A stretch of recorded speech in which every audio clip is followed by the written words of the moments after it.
Hello everyone, Doug Farrar here, editor of the Touchdown Wire site on the USA Today Sports Media Group, usually with Luke Easterling. Luke is off this week, apparently consoling himself after the Buccaneers' surprising divisional round loss and getting ready for the draft because Luke runs Bucs Wire and Draft Wire. So, one door closes, another door opens.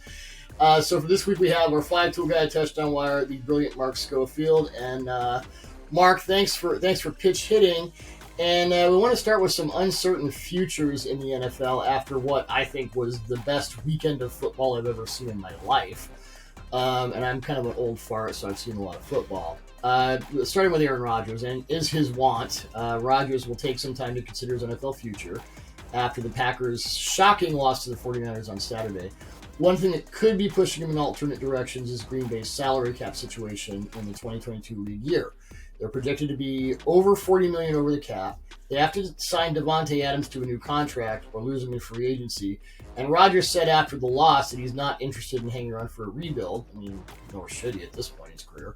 With all that in mind, where do you think Aaron Rodgers will be in 22? Is it Green Bay? Is it another team? Or is it in retirement? I do think it's going to be with another team, and I do think that the financials, as you outlined there, Doug, are going to make it difficult for the Green Bay Packers to put around Aaron Rodgers the kind of talent he wants to play with at this point in his career. Now, Coach Michael Farrar told the media today that, look, we're not going to be in a rebuild. We're not doing a rebuild, and so maybe he's trying to open the door to Rodgers coming back, but I do think the financial situation, what they're up against from a cap consideration standpoint, is going to make it tough. So I think Rodgers will be somewhere else. Now, as for where he might want to play, I know the two organizations that always come to mind are Denver and in some sense the Las Vegas Raiders, because it does seem like Rodgers wants to move west. The problem is, if you're Aaron Rodgers, do you want to go to that division right now? Do you want to play Patrick Mahomes and Justin Herbert twice?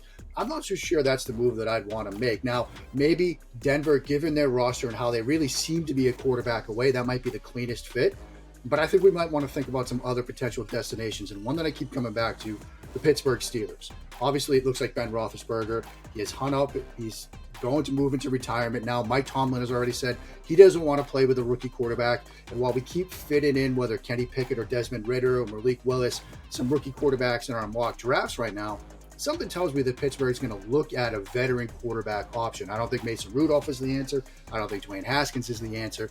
And so I've got an eye on the Pittsburgh Steelers. That might be a spot where Rodgers can go to a team that was in the playoffs this year, isn't going through a huge rebuild, has some receiving talent, and he has a head coach that wants to play with a more veteran quarterback and doesn't seem excited about the prospect of playing with a rookie.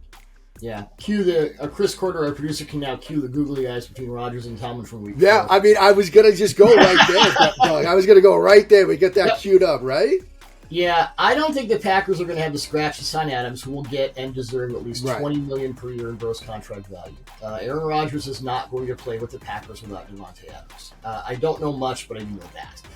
And if he retires, he's going to go into a withdrawal spiral when it comes to retention, which, that's a different podcast altogether. Right. I think he winds up in Denver. The Broncos have the 9th overall pick. They have 4 in the top 75. They will happily throw down for an actual quarterback.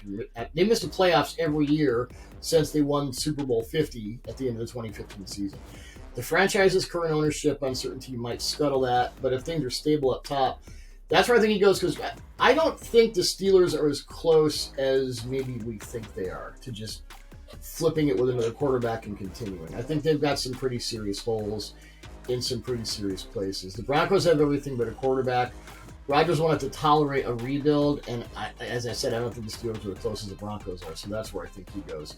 Unless he just wants to hang out with Pat McAfee, 5 times a week, which maybe he becomes like us and he just opens a podcast. I mean, that seems to be what everybody's doing right now. So he could be next. Be like a spokesman for Goop or something. Here we go. Yeah, on to other things. In the 2018 AFC Championship game, Mark, you're a Foxborough guy, so I know you remember this. Patrick Mahomes never got the ball in overtime against the Patriots, who advanced to Super Bowl 53. In the 2021 AFC Divisional Round, Josh Allen never got the ball in overtime against the Chiefs, who advanced to the AFC Championship game. Is it time for the NFL to change the overtime rules so that both teams get a chance to score regardless of what the first team does? They changed the rules after the 2009 season because Brett Favre didn't get to the Super Bowl. I think this is a more important reason to me. And I know after the Chiefs-Patriots game, the Chiefs did they tried to put something forward. It didn't happen. I think now the NFL has to figure it out. What are your thoughts?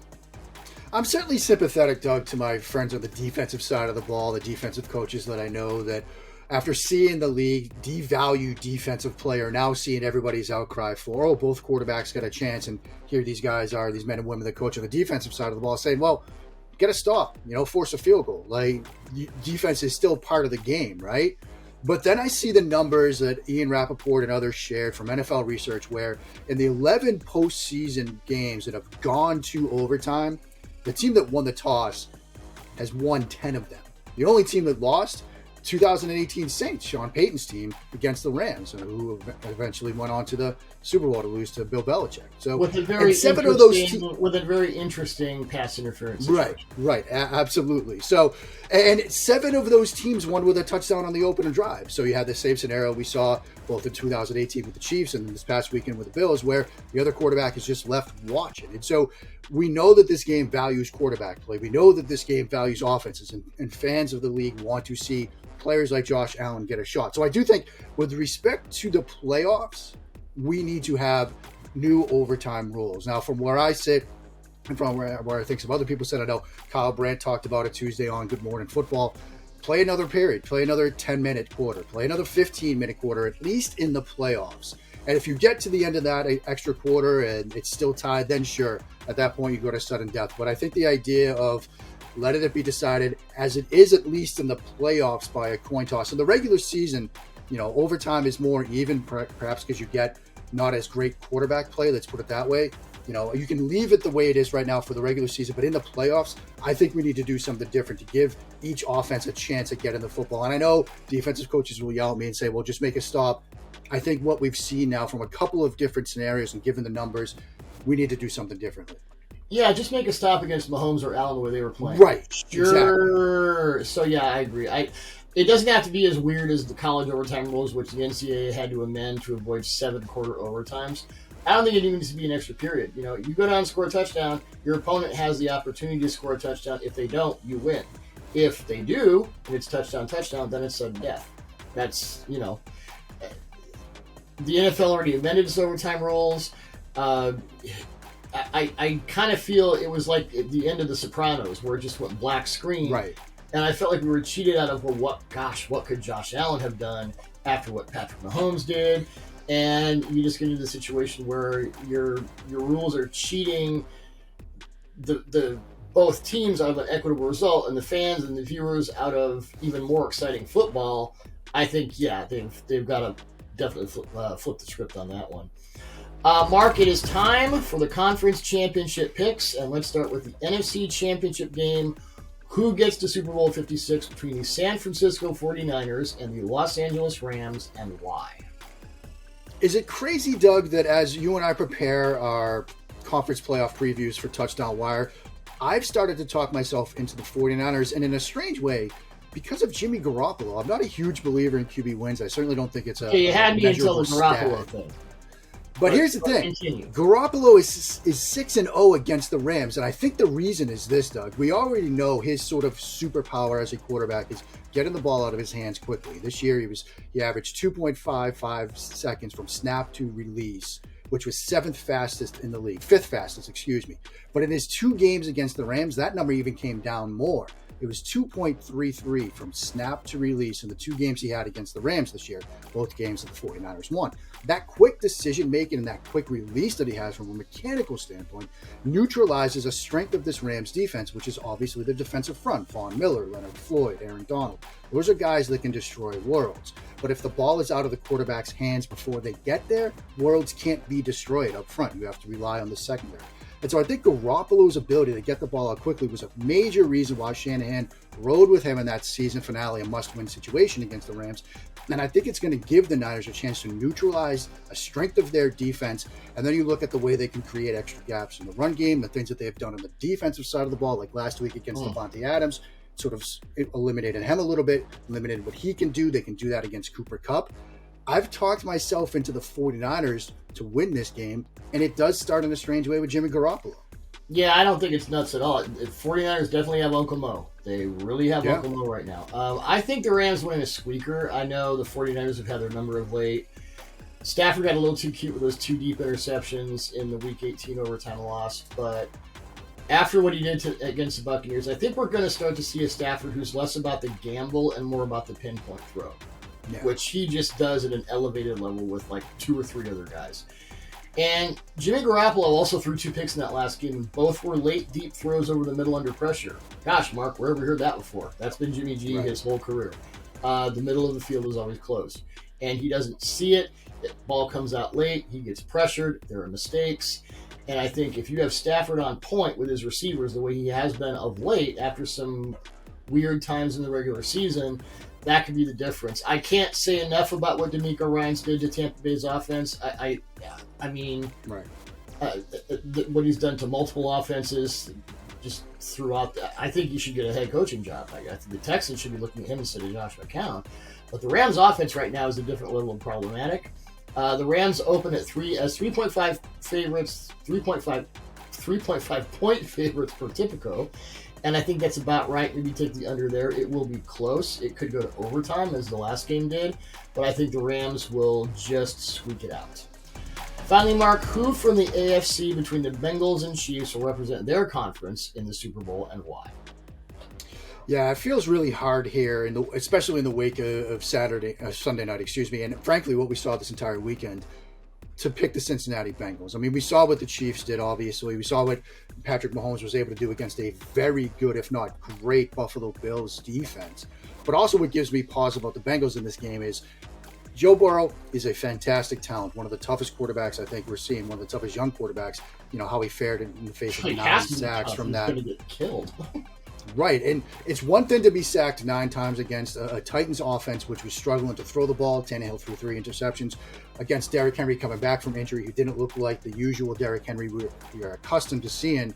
When you have 9 sacks and you have some drives cut short because you're getting sacked and you can't get throws off and you get under pressure all the time, it's one thing to give the ball back to Ryan Tannehill and the Titans. It's another thing completely to give the ball back to Patrick Mahomes and this Chiefs offense. And while the Bengals have done some good things on the defensive side of the ball this year, they've made some improvements there. You and I have talked a lot about Chidobe Awuzie this year. Eli Apple's playing well. This is an entirely different offense with an entirely different set of weapons they'll be going up against this week. I've been very impressed with what Joe Burrow has done this year, and I think the selection of Jamar Chase might change how people view, how you develop young quarterbacks in terms of perhaps finding them a receiver they already have some experience with. But on this weekend, with what the Chiefs can do really on both sides of the football, I really trust Kansas City to advance to the Super Bowl. It's funny what happens because I wrote the rundown for this video on Monday. And then I started doing because we flipped. I had done the NFC and I did the AFC this week for our tape previews.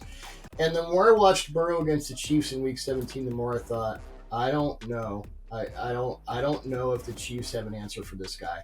They sacked him 4 times. They pressured him a ton.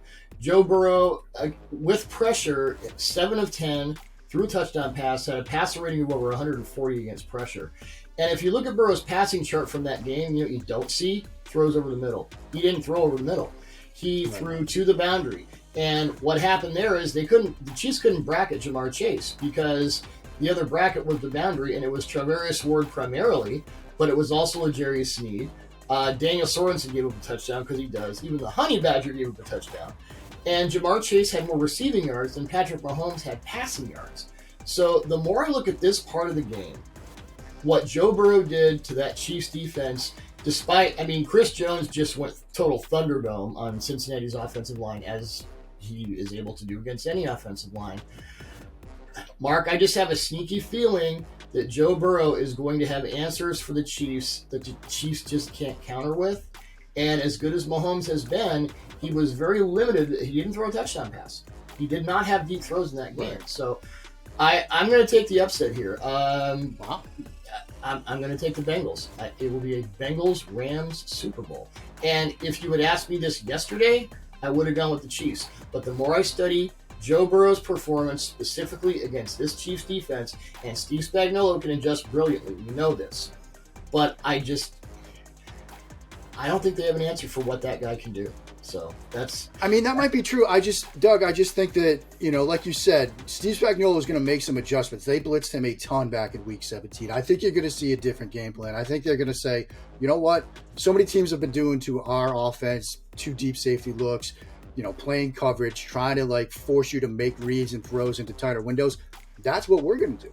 We're going to trust our guys up front, Melvin Ingram, Chris Jones, to get pressure with 4, particularly against that offensive line and the way it's played. We're not going to blitz them. We're not going to give Burrow the opportunity to take an easy read, to throw a side adjustment or a hot route, or just take a back shoulder throw early in the down. We're going to force him to read some stuff out. Now, Burrow could certainly do that, but I think this conference championship game is going to look a lot differently from a defensive game planning standpoint than we saw back in week 17.